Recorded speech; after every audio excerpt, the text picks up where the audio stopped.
الحمد لله رب العالمين الصلاة والسلام على سيد الأنبياء والمرسلين خاتم النبيين مولانا بالقاسم مصطفى محمد اللهم صل على محمد وآل محمد. رب اشرح لي صدري ويسر لي أمري واحلل عقدة من لساني يفقه قولي. Assalamu alaikum wa rahmatullahi wa barakatuh. Aujourd'hui, le sujet que nous allons aborder aujourd'hui est l'attente du Sauveur, l'attente de l'imam Zaman alayhi salam. Salawat par Muhammad wa ala Allahumma salli ala Muhammad wa ala Muhammad. J'ai recensé deux sortes d'attentes. Il y a l'attente passive et l'attente active. L'attente passive, qu'est-ce que c'est? L'attente passive, c'est lorsque l'homme se trouve dans une situation périlleuse, il cherche toujours à trouver une issue. S'il se sent dépassé, il attend la venue d'un sauveur. Exemple, quelqu'un qui se noie, il va attendre l'arrivée des secours, sans pouvoir la précipiter. Mais l'idée de l'arrivée imminente d'une équipe de secours l'empêchera de céder au découragement. Et cette lueur d'espoir le poussera à résister. On est donc devant une réalité qui nous permet d'établir deux règles incontestables. L'attente permet l'espoir et dissipe le désespoir. Et deuxièmement, l'espoir incite à résister. Deuxième chose, l'attente active.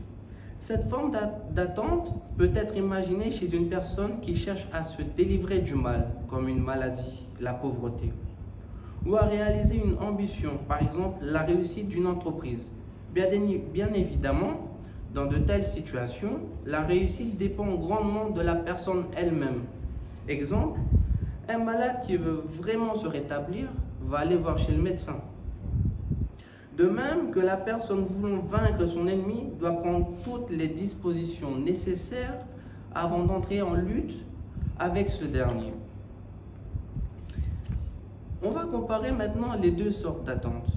Ce qui distingue l'attente passive de l'attente active, c'est le fait que dans la première, l'individu ne peut faire preuve que de résistance, alors que dans la seconde, il peut prendre part à la réalisation de l'objet de son attente.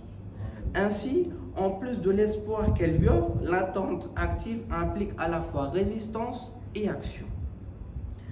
Maintenant, je vais vous poser une seule question. Qu'est-ce que nous faisons pour attendre notre imam de notre temps? Nous allons faire une réflexion ensemble. Il y a des hadiths qui disent que nos bonnes actions comme nos mauvaises actions parviennent à Allah, mais aussi à l'imam de notre temps. Nous disons bien que nous attendons l'imam, mais l'action doit être suivie.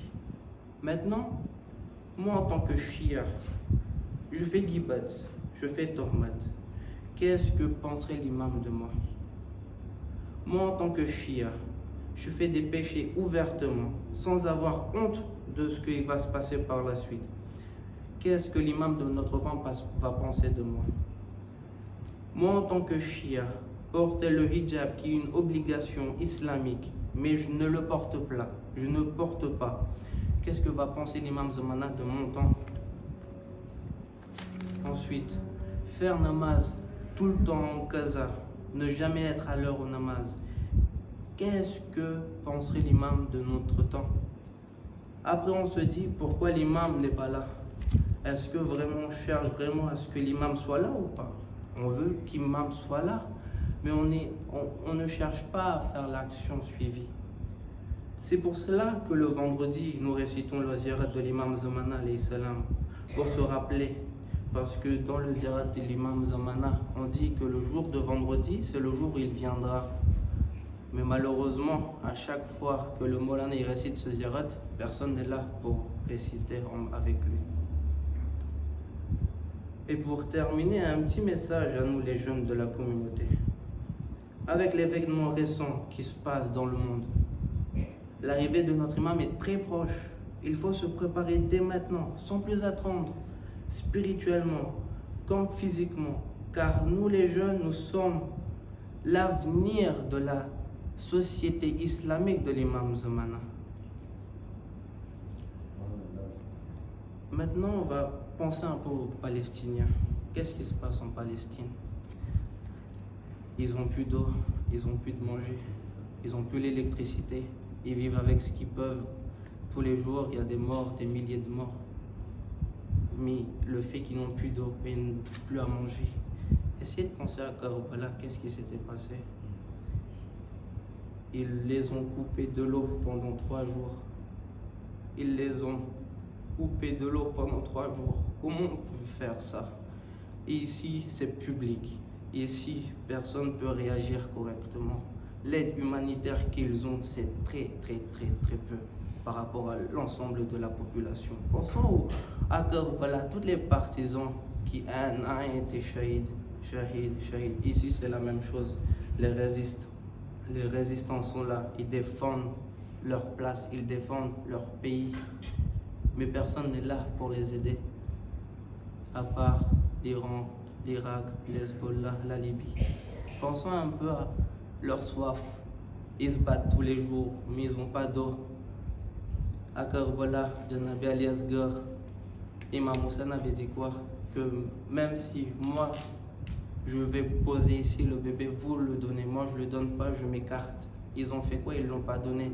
Là-bas, c'est la même chose. J'ai vu récemment dans une publication un petit bébé d'une journée. Il n'a même pas eu l'acte de naissance. Et il y a eu déjà l'acte de décès. Il s'appelait Morcine, ce petit enfant.